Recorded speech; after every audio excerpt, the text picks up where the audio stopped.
Isn't it weird how some things just seem to stick with you?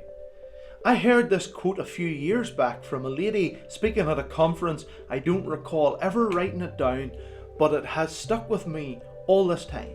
She said, "Do all of your thinking in the presence of God." I think it resonated with me because I might tend to be somewhat of an overthinker. And I don't think there's anything wrong with that. Exploring your options, trying to figure out the best way. It's good to try and make informed decisions. And we have all heard the sayings, when measure twice and cut once when you're trying to make something, or buy cheap and buy twice if you're looking to make a new purchase. However, if this resonates with you, it further highlights your need for part one. At least someone who you can have a conversation with, who will end the cycle of thinking and will prompt you towards action. Anyway, back to our thoughts on Luke chapter 24 and the quote that I shared at the start.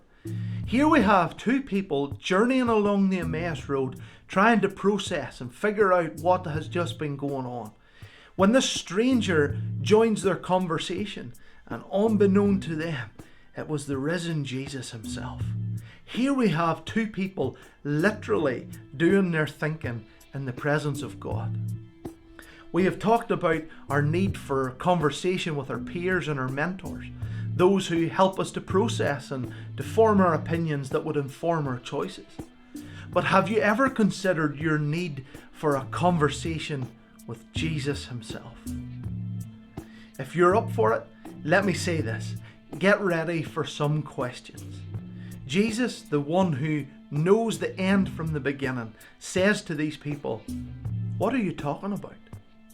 And when they explain a little of what they're talking about, he says, "What things?" What I take from that, and the encouragement I want to give to you tonight, is this: that Jesus invites you into a conversation. He invites you to share your side of the story, and so there can begin a dialogue. So if you're up for it, let me share 3 things that a conversation with Jesus will bring to you. The first thing a conversation with Jesus does is bring context.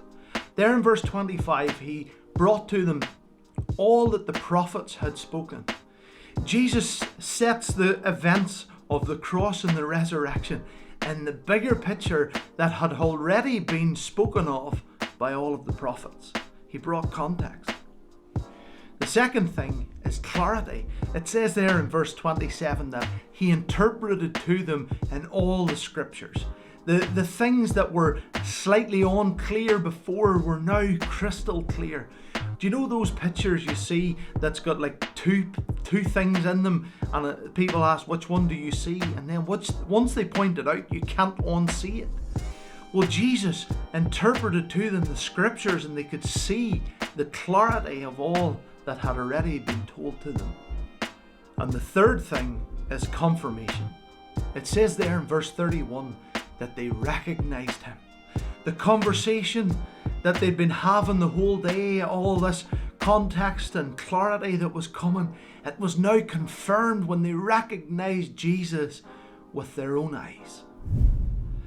How many times in the twists and turns of life have you not longed for some context and clarity and confirmation in the things that you're going through? Talking to our peers is necessary, and there's so many good things that we can do, but ultimately we will not find context and clarity and confirmation until we have a conversation with Jesus himself.